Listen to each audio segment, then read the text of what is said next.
ሄሉ የማታቃት የቢኒ አፍቃሪ ዛሬ መጣለች። ሄሉ ብቻ ሳትሆን ተመልካችም የማያቃት የቢኒ አፍቃሪ መጣለችና እንግዲህ ሄሉን ከቢኒ አጠገብ እንዳይሽ አልፈልግም ከሱ እራቂ በማለት እንግዲህ ተናግራለች ማለት ነው። ሄሉም ደግሞ ከቢኒ ለመራቅ ወስናለች። ቢኒ በዚህ መሀል ምን አለ? ለምንስ ከፋው? ለምንስ አዘነ?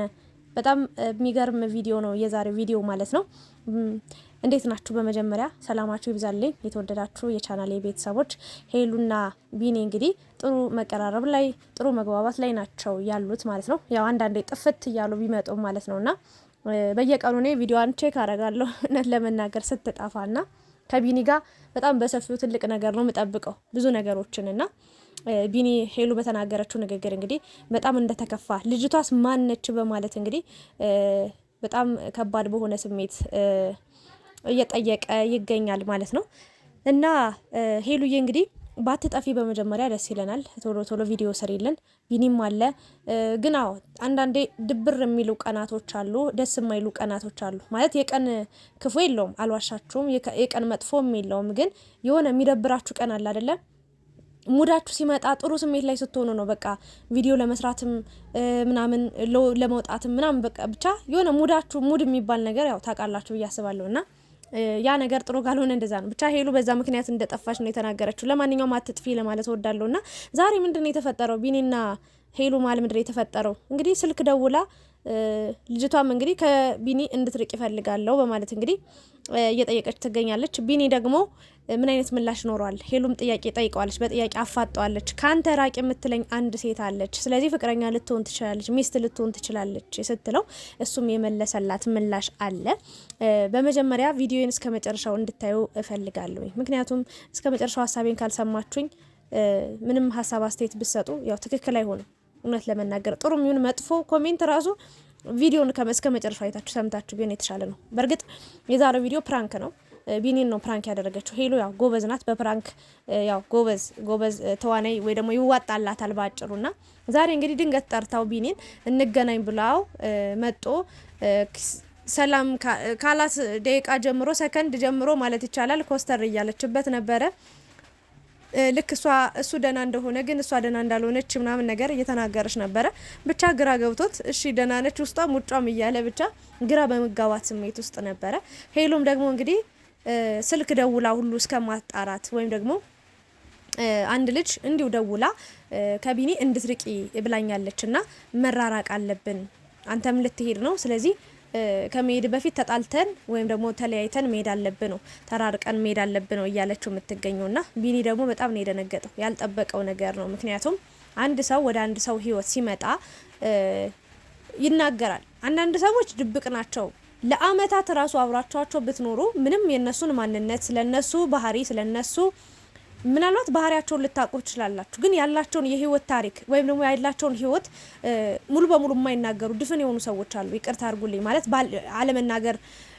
ባለመናገር ዝም ብሎ የሚያሳልፉ ለአመታት ለወራቶች አብረዋችሁ ቆይተውና ቢኒን እኔ እስከማውቀው እንግዲህ ከሄሉ ጋር ከተዋወቁ በአጭር ጊዜያት ውስጥ እንግዲህ ስለ ፍቅር ህይወቱ ስለ ስራው ብቻ ሄሉ መንደርደሪያ እንዲሆናት ወይም ደግሞ ለፍቅር መጀመሪያ መሰረት የሚባል ነገር አለ አይደለ? ያን ሰው የምትቀርቡት ወይም ደግሞ ፍሪ ሆናችሁ በደንብ እንድታወሩት በደንብ እንድትቀርቡት የሚያደርጋችሁ ነገር የሱን ህይወት በትንሹ ሲነግራችሁ ነው። ዋናውን ሲነግራችሁ ደግሞ እናንተ ለመግባትም ይመቻችኋልና ሄሉ ደግሞ ያለውን ነገር አስረድቷታል። ፍቅረኛ እንደሌለው ኢቭን መቼ ፍቅረኛ መያዝ እንዳለበት ወይም ደግሞ መያዝ እንደሚፈልግ ተናግሯልና የሷም ተናግራለች። ብዙ ነገሮችን ተጨዋውተዋል። በአጭር ጊዜ ውስጥ ተግባብተዋልና ድንገት ተነስታ እንግዲህ ፍቅረኛ ልትሆን ትችላለች እንደዛ ያለች ሴት ከምን አንጻር እንደሆነ አላቅም፣ ስለዚህ መለየት አለብን ስትለው በጣም ነው የደነገጠው። ባይናገር ምን ባይል እኛም ልንጠረጥር እንችላለን፣ እሱም ሊደነግጥ ይችላል። ግን እሷም ልደነግጥ ትችላለች። በእርግጥ ሄሉ ነው እንግዲህ ፕራንክ ያደረገችው ነገሩ ግን እንደዚህ አይነት ነገሮች ስለሚያጋጥሙ አንዳንዴ ይሄንን ሀሳብ እያነሳው የምገኘውና የሰይጣን ጆሮ ይደፈን። በመጀመሪያ ለምን እናንተን ከፍ ላለ ነገር ነው የምንጠብቃችሁ። እናንተን መልካም ጥሩ ነገር ሰርታችሁ የተሻለ ቦታ ደርሳችሁ ጥሩ ህይወት ጀምራችሁ ኢቭን እንደው እንኳን እኔ የምመኘው አላውቅም ማለት የትዳር አጋሯን ያገኘች ግራ ጎኑን እሱ ያገኘ እሷ ደግሞ አዳማን ያገኘች እሱ ሄዋንን ያገኘ ይመስለኛል። ሄዋኑን ሄሉ ትመስለኛለችና እስከ መጨረሻው አብሮ በፍቅር ቢኖሩ ነው ደስ የሚለኝ። ምኞቴም ህልሜም እሱ ነው። የፈጣሪ ስራ ነገ የሚወስዳቸው ህይወት የምትወስዳቸው ጎዳና ምን እንደሆነ ባይታወቅም ብቻ ጅማሯቸው እንደዚህ ሆኖ ሳይ መጨረሻቸው ፍጻሜያቸው አምሮ አንድ ላይ ሆኖ ባያቸው ብዬ ተመኘው። ቸር ተመኝ ቸር እንድታገኝ የሚባል ነገር አለ አይደለ? ያንን ተመኝቼ ነውና ድንገት ግን ሄሉ በርግጥ አሁን ላይ እኔ ብዙ ተስፋ ማድረግ አልፈልግም። ምክንያቱም በጣም ብዙ ነገር ሰቅላችሁ 100% እርግጠኛ ሆናችሁ ያንን ነገር ስትቀጥሉ ስታሰብ ስትሰጡት ቆዩና የሆነ ሰዓት ላይ ያ ነገር ፌል ሲያደርግ ወይ ደግሞ ሳይሳካ ሲቀር ከባድ ስሜት ውስጥ ትገባላችሁ። የማይሆን ነገር ይሰማችኋል፣ የማይሆን ነገር ይፈጠራልና 50-50 ነኝ። ከሄሉ ጋር ቢሆኑ ህልም አለኝ፣ እቅድ አለኝ፣ ምኞት አለኝ። ግን ደግሞ ያንን ነገር 100% ይሆናል ብዬ አላስብም፣ አልገምትም። ነገ የሚፈጠረውን ነገር ስለማላቅ አንድ ፈጣሪ ነው የሚያውቀው። እነሱም ራሱ አያውቁበትም፣ አያውቁትም የዛሬያቸውን እንጂ መኖራቸውን እንጂ ነገን ማንም አያውቅም። ሄሉና ቢኒም አያውቁም። ስለዚህ መጨረሻቸው አምሮ ለማየት ያብቃንና ቢኒ በጣም ነው የደነገጠው፣ በጣም ነው ስሜታዊ ሆነው። እኔም ማላቃ ሴት ማነች የምን ፍቅረኛ ነው ሁሉ ነው ያለውና ብቻ ግን ሄሉ እንግዲህ ቢኒ ልትሸኘው ነው ከመሄዱ በፊት እንግዲህ ያው እየቀበጠች ነው በነገራችን ላይ እና ደስ ይላል። ቅብጠትም ያምርብሻል። እኔ ሄሉን ማለት ነው የእውነት ብዙ ጊዜ ታዘቧት። ከዚህ በፊት የነበረውን ቪዲዮ ታስታውሳላችኋ።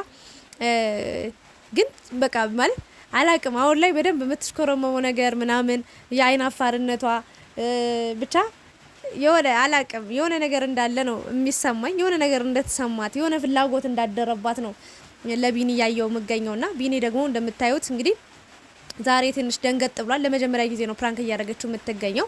ቀጣይ ደግሞ ፕራንክ ጥሩ ነው።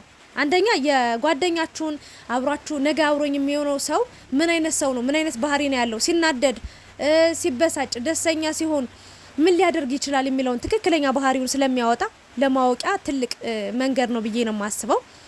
ሳይበዛ የተጋነነ የሚያጣላ እስከ በቃ የሚያስጠላ ነገር ድረስ ሳይደርስ ግን በትንሹ በስሱ ፕራንክ በጣም አሪፍ ነገር ነው። ሄሉ ቁጭ ብላ ትንሽ በትንሿ ቀስ ብላ ትንሽዬ ፕራንክ ነው ያደረገችው እና ትክክለኛ ባህሪውን ተቆጣ፣ ተናደደ ማለት ያልሆነውን ነው ሆነ ብላ እንግዲህ ሄሉ እንትን ስትለው የነበረው። ለማንኛውም ግን የሰይጣን ጆሮ ይደፈን። ቢኒም ደንግጦ ነበረ። ወይኔ ቢኒ ያለ እና ፕራንክ እንዳደረገችው ስትነግረው ራሱ ገና ወዲያው ቶሎ አልተመለሰም ከድንጋጤውና የሰይጣን ጆሮ ይደፈን። ከናንተ ብዙ ምን ጠብቃቸው ነገሮች አሉ። ሚዲያ ላይ አትጥፉ፣ ቶሎ ልልን ሄሉንም እየገባን እናበረታታት። ቢኒም እንግዲህ እስከምትሄድ ከሄድክም በኋላ ደርሰ ስትመለስም ጥሩ ጊዜያቶች ይኖሯቸዋል ብለን እናስባለን። ሄሉ ደግሞ ለድብርት ቦታ አትስጪ፣ ጊዜሽን በአግባቡ ተጠቀሚ። ዩቲዩብ ላይ ብትመጪ ለተመልካቾችም በደንብ ቅርብ ትሆኛለሽ። ላንቺም ጥሩ መዝናኛ ነው ብዬ ነው የማስበው። ከገቢው በተጨማሪ መዝናኛም ነው ዩቲዩብ ብዬ ነው የማስበው እንደኔና ሄሉዬ ሚዲያ ላይ ከጠፋሽ እየደበረሽ ነው እንጂ የምትሄጁ ንቅጥቅጥ እያልሽ አይደለም የምትመጪው። ስለዚህ እንደ በግድም ብለሽ እንደምንም ሚዲያ ላይ ለመምጣት ሞክሪ፣ ቢደብርሽም መልሻለሁኝና ሄሉያ አይደብርሽ። ቆንጆ ናቸዋል። ለማንኛውም ዛሬ በጣም ያበደ ቪዲዮ ነበር። ድንጋጤውን አይቻለሁኝና እንኳንም ፕራንክ ሆነ። እኔ እንጃ የእናንተን ክፉ መስማት አንፈልግም። ለማንኛውም የሄሉና የቢኒ አድናቂዎች የት ናችሁ? ይህንን ቪዲዮ ላይክ፣ ሼር፣ ሰብስክራይብ እያደረጋችሁ ውጡ።